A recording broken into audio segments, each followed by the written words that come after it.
Yo, welcome to another episode of the CB and Poff show here on MaxPreps.com. I'm Zack Poff here with my guy Chris Brown. CB, we got a big time show lined up today. Sure do, man. It's been a couple exciting weeks in football. Labor Day weekend got the best of us. We took a little week off. I'm happy to be back. Let's get into it, man. Yeah, and we got a very special guest lined up first. Miami Central's four-star running back James Cook is in the house with us. James, how's it going, my man? It's going good. And James, just kind of talk about that win you guys had last week against Bishop Gorman, a team that was ranked in the top 10. Just kind of relive that game and obviously the big game you had with those two long touchdown runs. I mean, I would like to thank my old line for the opportunity to make them big holes for me to make a big play for my team. And I would like to, a good team, Bishop Gorman, they're a good team. And, I mean, we still got to get back to the drawing board to work on the little things that we messed up at. Yeah, James, you guys head into Vegas. Bishop Gorman hadn't lost back-to-back games since 2006. You guys, obviously being from Miami in that Florida area, you guys got a lot going on back home. Just talk a little bit about the emotion you guys brought into that game last Friday. I mean, me and my team just came fired up and just played for our city and just think about the family that wasn't there back at home. Yeah, and what's it like playing at Miami Central, because they produce, some of the best talent, not just in college, but in the NFL. What's it like for you getting to ball for Miami Central? I mean, it's a good program. It's tough love, but at the end of the day, it's worth it, and they're going to make sure you're good. And a tough program to want to be with. Yeah, James, my man Zach talked about the Miami Central line to the NFL, and we got to talk about your bro, Dalvin, who went through Miami Central, and then as well as Devontae Freeman, both also Florida State guys. But, I mean, check out your bro on Monday night, man, putting on a show. How did that feel?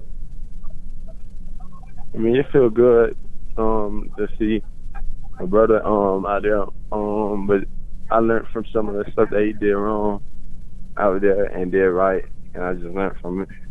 I got to put you on the spot, though, James. Who's the best cook in the family? Me. I love it. Hey, I just want to ask you, too, man, what's this whole week been like for you guys? I mean, you can't even go back home right now. You've been, in Vegas the last week plus. What's this whole experience been like for you, man? I mean, it's a learning experience.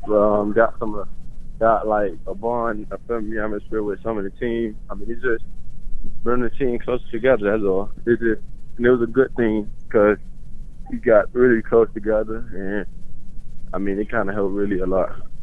Yeah, now, James, I'm not going to put you on the spot here and make you give me a caller's decision, but I mentioned bro went through Florida State, Devontae Freeman went through Florida State. Do we get like a top three, or are you leaning any which way, or what's that look like for you, or even are you maybe thinking about carving out your own path? I mean, everybody would know really at early signing day what I would be doing. How you feeling about? I just got to ask you, man. If you want to come to the West Coast, man, it's good living in SoCal at USC. How you feeling about maybe coming to the West Coast maybe? I mean, I'm thinking about it. I'm thinking about it a lot. I'll take that for sure all day. And, hey, you guys still got a couple of big-time games, more than a couple lined up. But what's that IMG game looking like for you? You guys getting excited for that one? Yeah, we're getting excited. And just talk about in your district you guys are in. I mean, obviously you got Carroll City and you got Miami Northwestern. Is that the best district in all of Florida? Yeah, I mean, no doubt. Play against some of the best talent in and out of every week.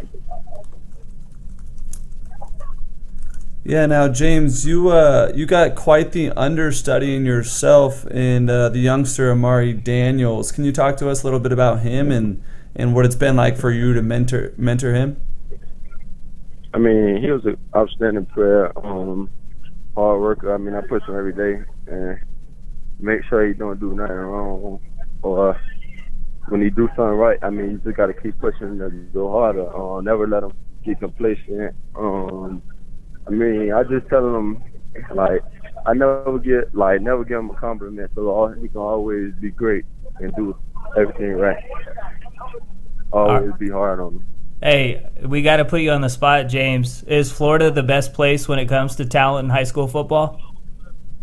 Oh, no doubt, of course. What about South Florida? Is South Florida the #1 spot in America when it comes to producing talent? Of course. Are you the best player from South Florida? Of course. The more fans in the nation. I love the confidence, man. I love the confidence. Hey, we're going to let you guys get out of here, but James, I really appreciate you taking some time to jump on our podcast, and honestly wish you guys the best in traveling home and the recovery and all that out there. I appreciate it. Sweet. Thanks, James Cook, man. And hey, all he did in that 24-20 dub in Vegas, $199 and 2 scores, 83-yarder and an 87-yarder to the house. Pretty good. Yeah, you know I got a passion for that kid too. I'm a big Florida State guy, and then you know James, Dalvin, the whole thing. But you were going too hard on Florida State, so I had to plug in SC a little bit. Man. But hey, just to look at the football side of it, I mean, these kids are 17, 16, 18-year-olds. They leave to come out to Vegas, play maybe the biggest game of their high school career, and they don't even know if their home's safe back. Yeah, I mean, they've been at Vegas. They don't even go back home till tomorrow. So crazy, man. Tip of the hat to these kids for going out there, getting it done, and man, heck of a win for their program, heck of a win for the kids, and awesome to see the way they've handled it. They were in the next 5 group. I probably should have had them in the rankings. They said, "Hey, bro, you're wrong." Yeah, they went in and won in Vegas. They let you know. They jumped all the way up to number 15. So I will say this, man, he could be right about the state of Florida when it comes to talent in high school football. They have 4 teams in the top 15 and 3 alone in the top 5. So I mean we know, we've been watching it for years now. The talent that comes out of Florida it's unreal. Yeah, sub to none. So another great cook, man. Can't wait to watch him at the next level. I love the confidence in that young fellow too. Yeah, I'm the best. I'm the best in the family. I'm the best in the state. Yeah, my state's the best. Yeah, I love it, man. That's why he's so good. He's got that confidence in himself, and he's very talented, obviously, and a great leader. It's cool hearing him talk about how he's helping out Amari Daniels a lot. Yeah, you know, a kid I believe is the best freshman in high school football. Yeah, you've been really high on him. Yeah, but all right, CB, so we're still trying to plan to get Matt Corral on the show, but we're going to move on right now, and we're going to dig into the top 10 games. So if we get that interview with Matt Corral, we'll go ahead and put it in the podcast. So still waiting to hear back on that. So let's dive right into the games. A team Miami Central beat last week, game of the week, 2 prestigious high school football programs, De La Salle, Bishop Gorman. Who do you got, Christopher Brown? I don't think we can just go straight to who you got, because I think we kind of have to talk a little bit about. Yeah, I know who you got. Like you said, 2 of the most prestigious programs. Yeah. I mean, man, people know the name Bishop Gorman. People know the name De La Salle. Yeah. Bishop Gorman hasn't lost 2 games since 2006. Yeah, I mean that was a shocker to me. It would have been too much digging to find when they lost 3 games in a row. Exactly. And before I ramble too much longer, man, I'm gonna roll with De La Salle. Yeah. Now, I know that they're going to Vegas, and to bet against Coach Sanchez and DTR to lose twice in Vegas. Yeah, that's tough. But who was the last team to win in Vegas before Miami Central did? De La Sal. Booker T, bro. Okay, another Florida squad. Yeah. They had, I think it was like a 31-32 game home winning streak. Okay, so I got it mixed up. Who was when they played the last time, De La Salle and Gorman, who won? De La Salle, 28-14. Who was the quarterback? For De La Salle? Yeah. You stumped me. What do you take here in the Bay Area to travel? Bart. Houston. Bart Houston. Michael Hutchings was on that team also. Wisconsin? USC. Yeah. There you go. All right. I'm taking De La Salle too. I just looked at Miami Central winning that game last week. They were able to run the ball effectively, and they got a couple of turnovers when they needed them. I think De La Salle is going to go same game plan, but I got plenty of faith in Kenny Sanchez. I think he's a coach that is great at adjusting. Yeah. And he saw what Miami Central did last week. So, the thing he's going to be trying to work hard on is to stop the run. But De La Salle, they got 3 studs in the backfield. Yeah, good point about the adjustments, too, because Miami Central kind of hit them in the mouth, you could say, in the first half and put Gorman on their heels. But that is a very winnable game for Gorman still, too. DTR had an interception late, and that's another question mark. Is DTR going to play? Right. He left last week with a shoulder injury. Judging by all indications, he'll be ready to roll Saturday night. So yeah, and I'm going to have you briefly, for the people, talk about De La Salle's linebacker, Henry To'oto, something like that. Sorry if I mispronounced your name. Just put this kid on your radar. I'm going to let Poff do the talking because he knows it better than I do. Hey, he's a 5-star in the 2019 class. He's an absolute savage, and he could eventually be right there with Owen Papo as the best linebacker in that class. He's a stud. And when De La Salle folks are the ones saying that this is one of the best kids that ever come through the program, you got to have your ears perked up. Yeah, so we got 2 De La Salles. Mater Dei Bergen. This was supposed to be a top 10 matchup, but Archbishop Wood's like, nah, we're going to roll into Bergen and get the dub 27-21. Still a very intriguing matchup. I think Bergen might have been overlooking Archbishop Wood, a team that lost the previous week to Paramus Catholic pretty big. But, it's still a loss on the record, and you got to give credit to Archbishop Wood. I don't think Mater Dei's losing to anybody this year. I think they're the most talented team in all of high school football.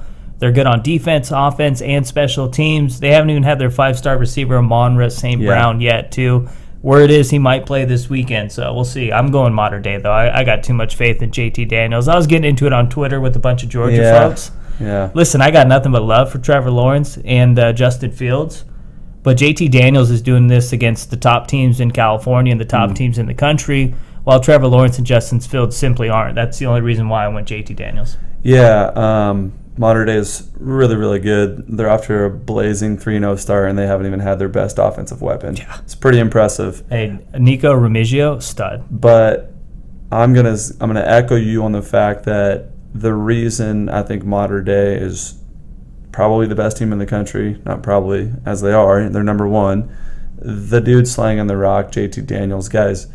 Just type the name in on Google and watch a few highlights. I mean, this kid's a junior. Their offensive line just loaded. They got your guy there, so I know you're a big Tommy Brown guy. I am a big Tommy Brown guy. Alabama. But you mentioned Trevor Lawrence and Fields, and they're studs. Yeah, they're right you watch. I think Trevor Lawrence is the best quarterback in this class. Yeah, you watch Trevor throw the ball, and you're like, man, this kid's making pro-level throws. I mean, JT Daniels is a junior, and he's doing darn near the same thing, and it's against, like you mentioned, some of the best talent in the country. It's really impressive. So, anyways, I'm going Mater Dei. Yeah, kind of figured. Yeah. Bergen's nice, man. They got my guy Johnny Langan. Yeah, you're a big fan. He's a stud. First game of the year against a very good DePaul team. Dude threw for 5 touchdowns and caught a touchdown. So he's a gamer. He's got a little bit of edge you like too, huh? He does. He's got a little flair, man. He's cocky. I like that. All right, we'll stick in SoCal. Number 25 Mission Viejo on the road, not far, against Long Beach Poly, number 10.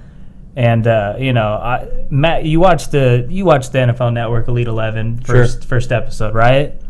Matt Corral, man, that kid, no one slings the rock like Matty Ice. And we'll call him Matty Ice 2.0. Matt Ryan's in the NFL, it's his nickname, but we'll call him Matty Ice 2.0. This kid can throw the rock. Flat out cannon, man. Flat out cannon. I mean, that was the thing they were talking about on the show. I think he's got the best arm out of all those cats. They think he's got one of the strongest arms they've seen since Dilfer comping him to Brett Favre. Since Favre, and they said strongest arms in the Elite 11 since Stafford. I mean, that's not messing around. The kid can flat out throw it. He's a ball player.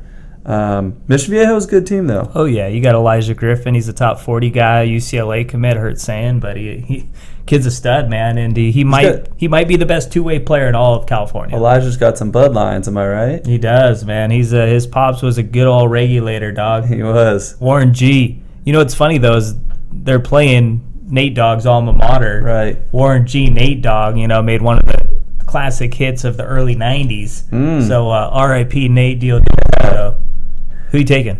I got to go Pauly, man. Yeah. Like you said earlier, you were one of the only ones that have him in your preseason rankings. This is the game for them. If they win this game, then everyone else is going to have him in. Yeah, and that guy behind under center, man. Matt can sling it. You got Jalen Hall, 5-star Yeah. receiver. You got Cameron McDonald, to USC commit. And then you got Keon Markham, a stud in 2019. Yeah. The matchup I can't wait to watch, though, is Ashari Crosswell lining up against Elijah Griffin. Griffin, one of the best receivers from Mission Viejo. Crosswell, one of the best defensive backs. That's going to be a fun matchup. And Crosswell also, too, could be on Austin Osborne. So I'll be sure to put that one on my radar, man. I got Pauly, too, bro. All right, let's go to Indy. Warren Central at Ben Davis. Ben Davis got this guy, Reese Taylor, at quarterback. He reminds me a ton of Russell Wilson. Not the Russell Wilson you might have saw last week, but the Russell Wilson when he's able to create plays and just keep plays alive. That's exactly what Reese Taylor does. He's a stud. Warren Central's got my guy David Bell. You know, he might be the best receiver in 2019. He's up there with anybody. But I like Ben Davis. I got him in the rankings this week. They're 4-0. And last week, let's just say Reese Taylor had more touchdown passes than incompletions against a very good young Center Grove team. Yeah, so that's 40-7 dub. That's pretty impressive. I'm going to lean upset here just because I'm going strictly bias, and that dude, David Bell, I think is going to be a special player at the next level. Yeah. So I'm going to go with the upset here and take Warren Central. I don't know. I mean, Ben Davis is ranked, but it's not like Warren Central's a slouch. Yeah, Warren Central started the year in the rankings. They lost to Trinity, and they lost last week, but it was a close game. They're going through some quarterback things right now. Jaden George has been banged up, so Dean Tate had to step in and play quarterback. Last week, Jaden George got back in, so I expect George to be starting under center. But Ben Davis, man, they're good. I like this team, man. As Lyndon calls them, they're the shifty team because they got a lot of cats that are going to make you look dumb on defense. So you want to go to Texas? We got the Woodlands at number 20, Katy. Of course, another good game. To go to Texas. Another good game right here. You know, high school football like it goes down in Texas. Katy, 8 state titles. 8 state titles. They put a squad on the field every single year. Hey, Kyle Porter was a stud. Rodney Anderson was a stud. DeAndre Glass is the best running back in Katy football history. I was going to say I'm saying it now. This kid Glass is like... And he's only a junior. Woo! Man, you watch this guy's highlights and you just kind of sit Leaping, back like, whoa. Stiff arms, jukes, yeah, speed. I mean, Woodlands had a really good year last year. They lost a lot of guys. They lost a lot of talent. Katy, I think, was affected by the hurricane down there in Texas. Yeah, actually, this is both teams' season opener. Okay, so there you go. This was supposed to be the third game of the season for both teams. Season opener right here, and you know, these kids got to be excited to get back on the football field and not have to, you know, it's a tragedy going on, dealing with the after effects of Hurricane Harvey. So I know they're looking forward to finally getting their minds off that. Sure. I'm going to roll with Katy on this one. Yeah, I got Katy too. The Woodlands, a lot of new guys. Kashawn Carter's nice though, but I got Katy. Hey, this game might end up being the best game of the weekend. It's South Carolina South Point taking on Buford. South Point's number 20, the number 1 team in South Carolina. Darion Kendrick, their quarterback. He's going to play wide receiver most likely at the next level. He's going to Clemson. He's a ball player. Buford's got a couple of stud running backs. They got Christian Turner. I believe he's a Michigan guy. Yeah. And they got a Tennessee guy in the backfield too. That Turner kid turned in a pretty good highlight, if I remember. That's right. He had that spin and house it. Yeah, man, another good game. Buford's always a solid squad out of Georgia. I mean, the Graysons and those kind of schools maybe lately have got more hype. Take a guess how many consecutive years they've been to the state championship game. How many consecutive years Buford's been to the state championship? It's crazy. I'm going to say 13. Okay, that was too crazy. Okay. 11 though. Okay, close, man. You said crazy. I went crazy, you know. But 11 straight years I've been to a state title. Clearly, there you go. That backs up the point. Buford, one of the best teams in Georgia. Anthony Grant was the other running back too. So I like South Point. Yeah. You mentioned their quarterback. If he's a quarterback and he's going to be playing receiver at the next level, he's let's just say this: he's a Cam Akers type of playmaker at quarterback. I've heard enough. you compare anybody to Cam Akers, and I'm rolling with their squad. Yeah, I'm going to take South Point too. Buford's right there, man. They're playing well. They got Roswell's head coach there now, replacing Simpson, who was a legendary coach at Buford. But I like South Point handing Buford their first loss of the season. All right, let's run through these last 4 games real quick. Another SoCal clash: Narbonne, Corona Centennial. No official word on if Tanner McKee's back. Mm-hmm. He says he's going to be ready to go, but I think every kid says they're going to be ready to go every week. Yeah, but I think so. You got to play it safe here. Narbonne's nice, man. They got a really good defense. Centennial showed, hey, McKee's not there, but they still put 73 on the board against, Etowanda. So Narbonne's not Etowanda. A casual 73, man. With the third-string quarterback, because the backup quarterback's hurt too. And I know you've been talking about Narbonne since the start of the year. Yeah, Raymond Scott at linebacker. Yeah, you think they're a little bit overlooked. Mm-hmm. But any team that's going to use their third-string quarterback and throw a 73 on the scoreboard, Centennial's offense is one of the most dynamic in all of the country, man. Yeah. And if Tanner McKee's playing, which I'm going to ride with Tanner. If he says he's going to play. Would you take Centennial even if he doesn't play? Yeah, I'm taking Centennial. I would pick Narbonne if McKee wasn't playing. I think this is a prime upset for them. Okay. But I think McKee's playing, so I'm going to roll Centennial too. Okay. All right, 3 games. This is going to be a good one right here in the Aloha State. St. Louis versus Punahou, both undefeated. St. Louis has some crazy stat. I think they've outscored the opposition like 143-7 through 3 games. You think they play defense or? I don't know, man. They did allow 7 points. So, but they're loaded everywhere. They got one of the best 2019 guys on the D-line. Punahou, man, they can score. They got my guy Barber at quarterback. They rolled and beat Gardena Serra 56-42 in the Honor Bowl. So they proved they can hang with some talented teams, but I like St. Louis. Throw 56 on the board. I like St. Louis, man. Their D's nice. Okay. Who you got? You going to go Punahou? Shoot, man. That Gardena Serra If you had to, put it this way, if you had to rank these teams behind Kahuku, which one comes first? I'd probably go St. Louis. Okay. So, I don't know though. Punahou, man, they can score. I'm going Punahou. Yeah, I like it. We're going to differentiate on this. I'm going to go Punahou. I believe that's where the former president went to high school too, right? Okay, you know better than I do on that one. I'd have to Google that. I'm going St. Louis. You got Punahou. All right, Archbishop Wood, St. Joseph's Prep. This is a battle of Philly. Wood got a big win last week. They took down previously ranked number 9 Bergen Catholic. St. Joseph's Prep also got a big win. They beat St. Peter's Prep, a team that was in the top 25. St. Joseph's Prep doesn't even have their 4-star wide receiver Daryl Simmons playing yet, and they're still winning. They got this sophomore running back, Colby Burrell. Remember the name. He's going to be that next great running back from St. Joe's Prep. They had to replace DeAndre Swift. And Burrell's having a good start this year. But I'm picking St. Joseph's Prep just because of their quarterback, Marquez McRae. They have a very good defense, too, led by Phil O'Connor. So give me St. Joe's. But Wood's coming off a big win, right? They are. So is St. Joe's, though. They beat a very good St. Peter's Prep team, too. That's right. That's right. And St. Peter's Prep was... They were 19 last week. Okay. They're out. So I'm gonna assume St. Joseph's Prep's right there on the bubble. They're in. They're number 12. Yeah. Okay. And then Archbishop Wood. If Archbishop Wood didn't lose to Paramus, and if they had those first 2 wins to start the year against those Jersey boys, they're probably in. They're probably in at least part of the next 5. Nice Pennsylvania throwdown Philly, right dog. here. Yeah. Philly, man. Who's getting the cheesesteak? Cheesesteaks headed to St. Joseph's Prep, man. Yeah. Cheesesteaks for the whole squad after this win. Yeah, and last game on the slate. Unfortunate to Hurricane Irma canceled, which would have been the game of the week, which would have featured St. John's, the DC Power, versus IMG New Academy. Addition to the rankings? Yeah, right. They're number 17, I believe, 17 or 18, but there's bigger things going on in the state of Florida than to worry about high school football. So the game that slid in, a part of the top 10 games, was McDonough and DeMatha.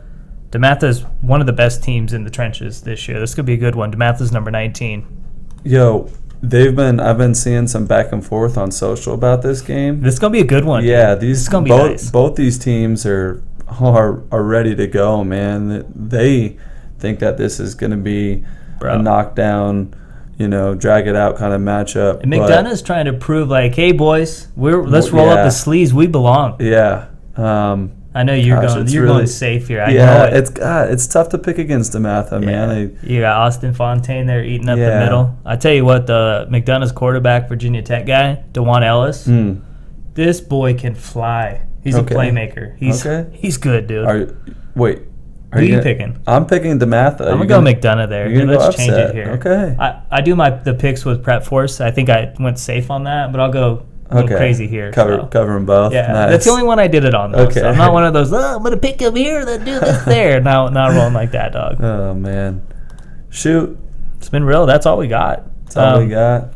So, once again, thanks to James Cook for jumping on. I know, the whole city and the whole state's going through a lot. Yeah. And safe travels back to Florida. And, just reach out to us if you need us to help in any way, man. Yeah, appreciate James taking time, man. They got so much going on. Even down there in Vegas, I'm sure they're bouncing around and going back and forth. You can have fun in Vegas, too, though. So. Yeah, man, I hope those kids, a lot of those kids, they might not ever get a chance to come to the West Coast. Yeah. So it could be cool for them. Just get to walk around the Strip, enjoy heck, man, Vegas a little bit. I only saw Vegas Be safe, though. for the first time, a year ago. I waited till I was at least 21, though, Well, so did I. But, yeah, man, appreciate your guys' time. And as Zach said, man, there's a lot more than football going on in both Texas and Florida. On behalf of MaxPreps, our well wishes are with you guys. And can't wait to see all you guys get back in full swing. But until then, be safe. Godspeed. Yeah. We out. That's Chris Brown. I'm Zack Poff here on the CB and Poff Show. Peace.